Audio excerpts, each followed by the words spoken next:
सेवा जोहार। मैं यही कहना चाहती हूँ समाज के बारे में, जो हम ऑल स्टेट मतलब सभी राज्य में आदिवासी समाज के लोग हैं, लेकिन सभी की संस्कृति अलग अलग है।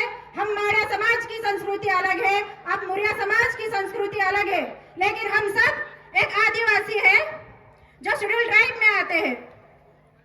तो मैं यही कहना चाहूंगी अपने समाज के बारे में कि हमारा समाज कहाँ है, क्या है, क्या हम सिर्फ बटे हुए हैं, कब एक होंगे इसी राह में हम सोच रहे हैं, लेकिन हम कभी एक नहीं हो पा रहे हैं। आप सभी को पता होगा क्या रीजन है, क्या है, सभी को पता है क्या है, लेकिन कोई बोल नहीं पाते हैं।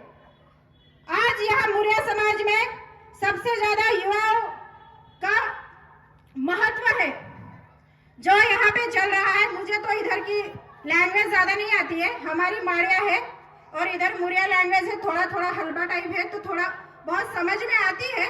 बट यहाँ पे मतलब थोड़ा सा अपने साथीदार के हिसाब से, अपने आगे के वंशज और अपनी पीढ़ी बढ़ाने के हिसाब से थोड़ा बहुत यहाँ पे चर्चा चल रहा है। हम आगे की पीढ़ी कैसे बचाएंगे जहाँ पे हमारा कुछ भी नहीं बच रहा है। अभी आप सभी देख रहे हैं, सब हमारा लुप्त हो रहा है। जो हमारे ट्रेडिशन हो, हमारा जल जंगल जमीन हो, सब चला जा रहा है। और हम अब यहाँ पे चर्चा कर रहे हैं अपने पीढ़ी बढ़ाने के लिए। जब नया बच्चा भी आएगा ना, तो उसको हम क्या दिखाएंगे? डिजिटल इंडिया दिखाएंगे ना, उसके अलावा क्या दिखाएंगे आप बताएं जरा। आप समझ पा रहे हो ना? डिजिटल इंडिया मतलब रोड दिखाएंगे, डेवलपमेंट सोर्स दिखाएंगे, क्या डेवलप हुआ वही दिखाएंगे। डेवलपमेंट जरूरी है जिंदगी में, डेवलपमेंट बहुत जरूरी है आगे बढ़ने के लिए, लेकिन डेवलपमेंट कहा हमें खत्म करके क्या डेवलप मिल रहा है? आप समझ पा रहे हो ना? अच्छी शिक्षा मिलना बहुत जरूरी है, अच्छी स्वास्थ्य मिलना बहुत जरूरी है, लेकिन इसके अलावा और कुछ भी होता है, लेकिन यह डेवलपमेंट नहीं होता है। और आपको पता है सबसे ज्यादा अभी डेवलप करने के लिए सिर्फ आदिवासी क्षेत्र में बचा है, बाकी क्षेत्र में नहीं है, क्योंकि हमारे इधर वनोपज सबसे ज्यादा है, सबसे ज्यादा जगह हमारे एरियाज में है।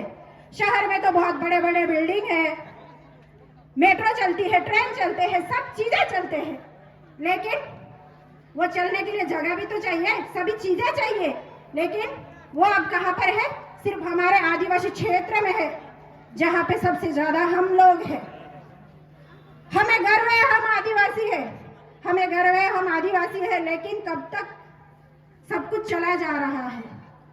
और रही बात महिलाओं के बारे में, अगर कुछ भी होता है अपने पर्यावरण में कुछ भी हलचल होती है, तो महिला हो या पुरुष हो, उनकी आरोग्य हेल्थ पर इफेक्ट होता है, क्योंकि पोल्यूशन सबसे ज्यादा बढ़ने के वजह से गर्भपात हो सकता है, पीरियड्स में प्रॉब्लम्स क्रिएट हो सकता है, पीरियड्स में प्रॉब्लम्स हो सकती है।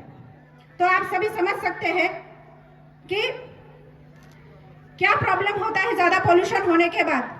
तो स्वस्थ अपने गांव में रहना चाहिए या शहर में पढ़ाई के लिए जाना चाहिए, नहीं, लेकिन मेरा एक ही मोटो है, मैं पोस्ट ग्रेजुएट हूँ, मेरी पढ़ाई हो चुकी है, मुझे लोगों ने चुन के दिया, इसलिए मैं रेगुलर कॉलेज नहीं कर पाती, बट मैं कॉलेज में जाती हूँ, एग्जाम देती हूँ, सभी चीजें करती हूँ। YCM में एडमिशन करके मैं अपने गांव की तरफ भी ध्यान देती हूँ, क्योंकि गांव मेरे लिए सबसे बड़ा है, क्योंकि जिस मिट्टी से हम पले हैं, जिस पहाड़ी ने हमें जना है, हमें सांस लेने के लिए जो जीव जंतु ने हमें निर्माण किया है, इसलिए मैं अपना कुछ अपनी आयु की जिंदगी में अपने गांव को सौंपना चाहती हूँ, और मैं अपने गांव में रह के अपने गांव के बारे में सोचती हूँ। यही बोल के मैं 2 शब्द समाप्त